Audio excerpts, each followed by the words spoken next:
हरियाणा में जहरीली शराब मामले को लेकर अब राजनीति शुरू हो गई है। यमुनानगर में आम आदमी पार्टी के वरिष्ठ नेताओं का जमावड़ा लगा। प्रदर्शन में मृतक के परिजन भी पहुंचे। आम आदमी पार्टी के वरिष्ठ नेता जगाधरी की अनाज मंडी में एकत्र हुए।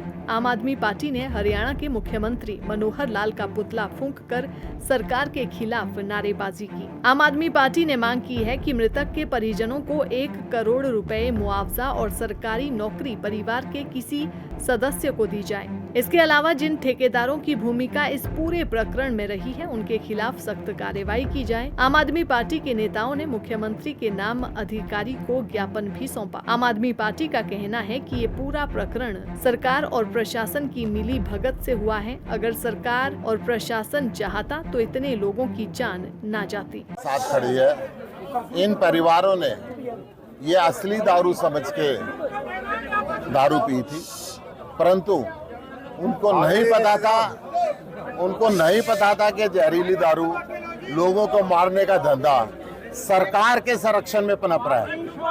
इसका धंधा करने वालों में कांग्रेस के पदाधिकारी, जेजेपी के पदाधिकारी और बीजेपी के संरक्षण के अंदर ये धंधा पल रहा है।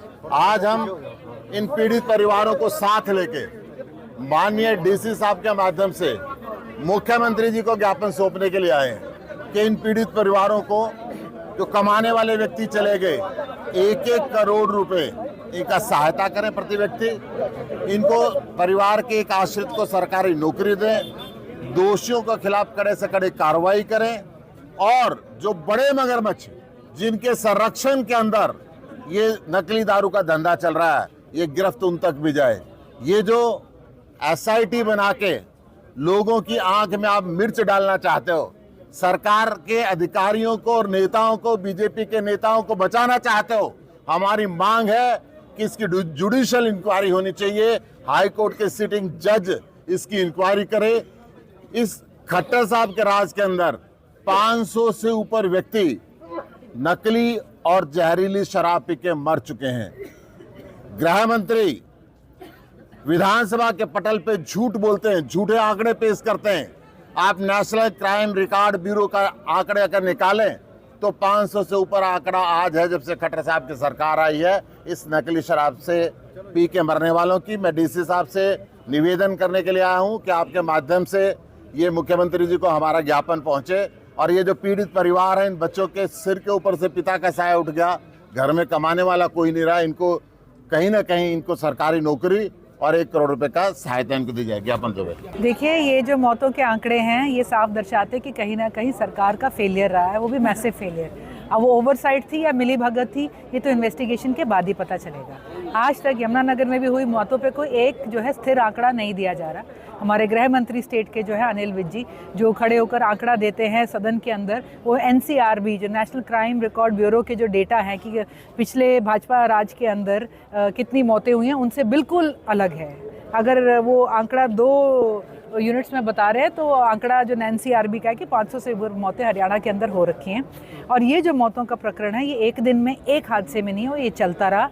और सुनने में जो आ रहा है कि एक स्टॉक था जो पकड़ लिया गया, वो भी इसलिए कि इस बात पर विपक्ष ने बहुत सशक्त आवाज़ उठाई तो जाकर कहीं ना कहीं वो स्टॉक रोका गया, वरना मौतों का आंकड़ा इससे भी ज़्यादा हो सकता था। बहुत से आज भी ऐसे मौतें हुई होंगी जिनको डेंगू समझकर जिनका दाह संस्कार कर दिया गया। और एक बड़े दुख की बात है कि यहाँ पर जो पीड़ित परिवारों से मिले तो उन्होंने ये भी बताया कि प्रशासन कितना विमुख है। कई कह रहे प्रशासन से हमें किसी ने आके आज तक कोई मिला ही नहीं है, किसी ने बात ही नहीं करी। ये भी है कि एक परिवार के अंदर जो पीड़ित थे, जो शराब के इसमें जहरीली शराब से जूझ रहे थे, उन्हें 2 दिन तक थाने में रखा गया और जब हालत बिगड़ गई तो परिवार को बोला गया आप इन्हें PGI ले। तो ये साफ दिखाता है कि कहीं ना कहीं संवेदनहीनता थी, ओवरसाइट थी और बहुत हम ये कहेंगे कि मिली भगत भी है। आज इसके साथ जुड़े हुए नामों में जजपा जो है, कांग्रेस, और हमें पूरा इसमें कोई शक की बात नहीं होगी कि अगर भाजपा के भी जुड़े नाम इसमें आएंगे। आज आम आदमी पार्टी मांग करती है सबसे पहले तो पीड़ित परिवारों को राहत के नाम पे 1 करोड़ की राशि दी जाए, परिवार के अंदर एक नौकरी दी जाए, एक रिटायर्ड जज के अंडर इस पूरे मामले की इन्वेस्टिगेशन हो और उसके बाद जहाँ तक इस मामले के तार जुड़े हुए हैं सबके ऊपर सख्त से सख्त कार्रवाई करें। मैडम, एक्साइज विभाग का जिम्मा दुष्यंत चौटाला जी के पास है, लेकिन वो राजस्थान में चुनाव प्रचार कर रहे हैं, वो खुद इतने बड़े मुद्दे को नहीं देख रहे, क्या लगता है आपको? देखिए, चुनाव आता है और भाजपा की क्या प्रायोरिटी रहती है, तो जाहिर है कि भाजपा के गठबंधन पार्टनर्स भी उसी हिसाब से चल रहे होंगे। लेकिन जो ये मामला हुआ, ये कोई एक दिन का मामला नहीं है, जैसा कि हमने पहले कहा है। हरियाणा के अंदर पिछले 8 सालों के अंदर 500 से ऊपर, 9 सालों के अंदर 500 से ऊपर मौतें हो चुकी हैं।